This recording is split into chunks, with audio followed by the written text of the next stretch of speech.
Bonjour à tous. Aujourd'hui, nous allons créer une liste déroulante à intervalles de date.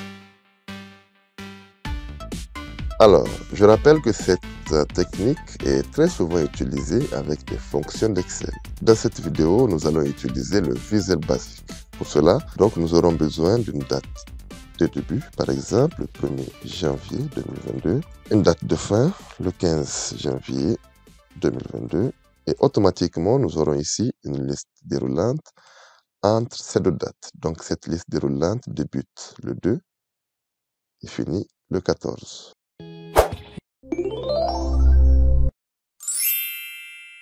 Je me dirige de l'onglet Développeur. Je fais Visual Basic, d'accord? Je vais insérer un module et là, je vais nommer comme sup date list. OK. Premièrement, nous allons déclarer une variable date début comme une date, d'accord? Ensuite, date de fin aussi comme une date. De la colonne H, nous allons démarrer donc une cellule de référence, donc dim cell. Bref, cette fois-ci, nous allons déclarer comme étant range. D'accord? Là, nous aurions besoin d'un compteur, donc liste de compte, ok, que je vais mettre comme integer. Là, nous avons déclaré les variables. Ensuite, nous allons les définir. Donc, pour les définir, je vais prendre d'abord date de début. Alors, qu'est-ce que je fais? Date de début est égale à la cellule D2, donc on value, d'accord? Ensuite, date de fin, que je vais copier, aussi est égale à la cellule, donc range F2. Pour la variable cell, bref, ça c'est un objet, donc je ferai tout simplement set. Cell range est égal à quoi? Donc je vais faire ça de la colonne M, d'accord? M1, si vous voulez bien, d'accord? Après avoir défini toutes ces variables-là, alors je vais créer une petite boucle qui va nous permettre d'avoir une liste chronologique de ces dates-là.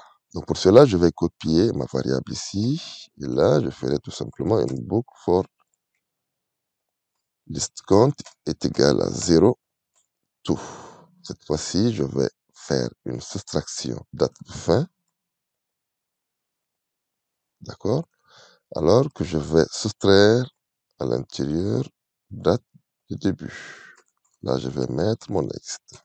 À l'intérieur de la boucle ici, donc, nous allons prendre notre cellule de référence et nous allons pouvoir décaler, donc offset. Décaler sur quoi? Nous allons décaler sur list count. N'hésitez pas de faire des petits copier, hein, d'accord? Ça permet d'aller très vite. Qui sera égal à quoi? Qui sera égal à tout simplement date début plus, évidemment, liste compteur. Alors, nous allons essayer ce petit code-là. Pour cela, je vais tout simplement mettre ici 1er janvier 2022. Et là, je mettrai le 15 janvier 2022. Ici, je vais faire macro, donc je vais exécuter mon code. Automatiquement, vous constatez que nous avons des dates, d'accord? Les dates sont listées. Donc, à partir du 1er janvier, je vais corriger un tout petit peu mon code ici. Donc, je vais changer la plage. Au lieu de M1, je vais l'amener à K1, d'accord? Donc, je vais venir ici et je vais changer M1, K1, tout simplement. Ok? Je vais exécuter le code. Et voilà, voilà. Donc, comme vous le constatez, nous avons changé notre plage. Là, je vais supprimer. Alors, moi, je voudrais juste que la liste commence à partir du 2, ok? Et non à partir du 1er, et qu'il s'arrête aussi à partir du 14, et non le 15. Je vais modifier un tout petit peu le code. Ici, au lieu de 0, je mettrai 1, et là, juste après, date début, je ferai un -1, ok? Je vais d'abord supprimer les données.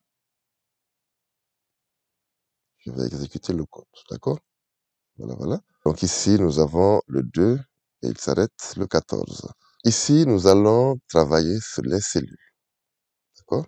Donc, c'est au changement de ces cellules ici que je vais créer cette liste déroulante. Là, je fais un double-clic sur la feuille date list, d'accord? Et là, je sélectionne quoi? worksheet. Cet événement ne me convient pas parce que c'est au changement de la cellule que j'aimerais modifier. Donc, je supprime selection change. Et là, je fais tout simplement if not intersect. Donc, le trajet, ce serait tout simplement range D2. Voilà, voilà, voilà, virgule. Donc, je ferai F2. Je vais aller copier ma procédure que je vais coller ici. Mais attention, on met tout simplement une gestion d'erreur pour éviter les éventuelles erreurs. D'accord? Si c'est fait, donc nous allons supprimer cette plage ici. Et là, vous constatez, au changement d'une cellule, que ce soit celle-là ou celle-là, donc je mettrai ici 20 janvier 2022.